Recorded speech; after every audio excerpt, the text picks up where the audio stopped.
हूँ एडवोकेट राहुल मिश्रा।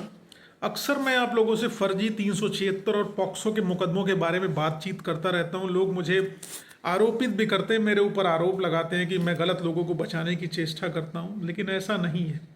मैं सही लोगों को बचाने की चेष्टा करता हूँ जिनके साथ एक्चुअल में ट्रेजेडी हुई है।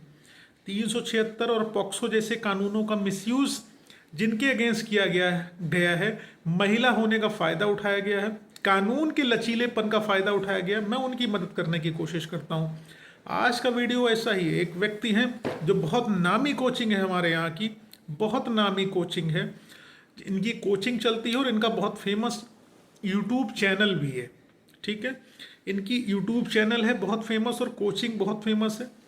एक इन्होंने महिला रिसेप्शनिस्ट रखा अपने इन्होंने कोचिंग में, और उस महिला ने ही इनके ऊपर पॉक्सो और 376 में एफआईआर लिखा थी।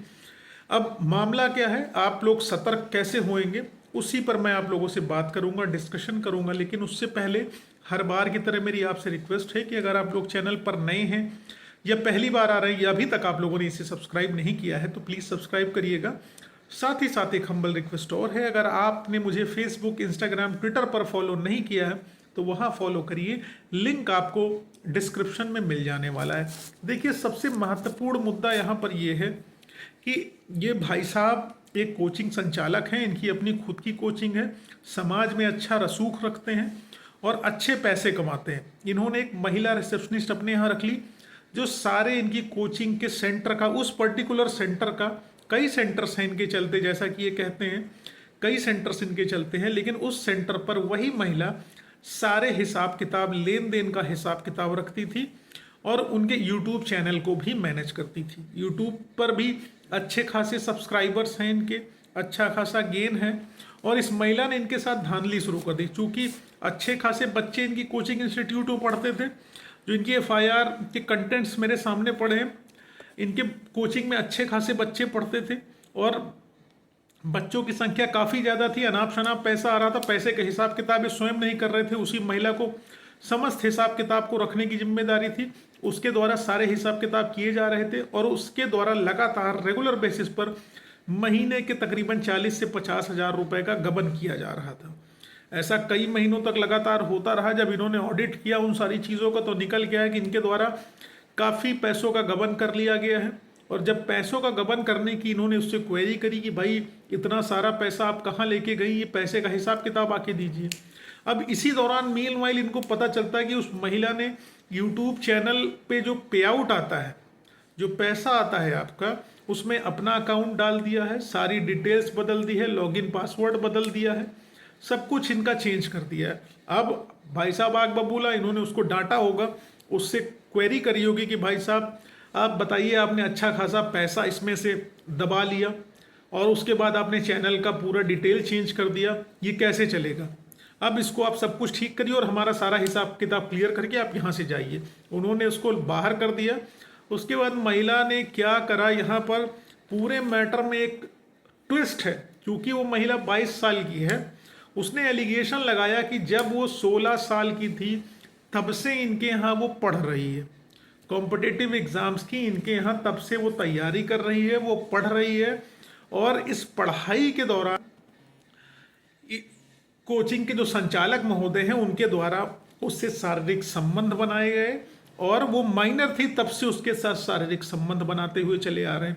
अब सोचिए इस कानून का दुरुपयोग किस तरीके से हुआ कि उनका पैसा भी गया, उनका चैनल भी उसने फोरफीट कर लिया, कब्जा कर लिया, और उसके बाद उनके ऊपर एफआईआर भी लॉन्च करा दी कि जब मैं माइनर थी तब से मेरे साथ शारीरिक संबंध स्टैब्लिश करते हुए चले आ रहे हैं, मुझे लगातार रेगुलर बेसिस पर प्रताड़ित करते आ रहे हैं।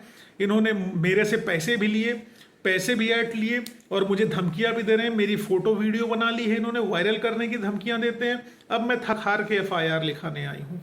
4 साल, 5 साल, 8 साल का इंसिडेंट दिखा के उसने पॉक्सो लगा दिया और ये भाई साहब गिरफ्तार होके अब जेल चले गए। आपकी जानकारी के लिए बता दूं, जेल चले गए हैं। अब आप समझ सकते हैं किस तरीके की स्थिति, किस तरीके की सिचुएशन हमारे समाज में चल रही है, जहां पर एक्चुअल में रेप केसेस जिन महिलाओं के साथ हो रही वो बेचारी कोर्ट तक नहीं आ पाती हैं, लेकिन जिनके साथ नहीं हो रहा है वो लोग इन कानूनों का दुरुपयोग अपने लाभ के लिए कर रहे हैं। और बेसिकली इन कानूनों का दुरुपयोग मॉनेटरी बेनिफिट के लिए ज़्यादा किया जा रहा है, पैसे के अर्जन के लिए, पैसे कमाने के लिए ज़्यादा इन कानूनों का दुरुपयोग करने की कोशिश की जा रही है। तो आप समझ लीजिए उस व्यक्ति की क्या गलती है जिसने इनको एम्प्लॉयमेंट दी थी, जिसने इनको नौकरी दी थी। उस व्यक्ति की क्या गलती है जिसके यहाँ इन्होंने गबन किया था, लेकिन उसके ऊपर FIR रजिस्टर हो गई, पुलिस ने उसको जेल भेज दिया, सारी कहानी। और पुलिस किसी भी प्रकार के एविडेंस को, इनके एविडेंस को केस डायरी का पार्ट नहीं बनाई है, ना बनाएगी। ये पुलिस का ट्रेंड चलता चला आया है।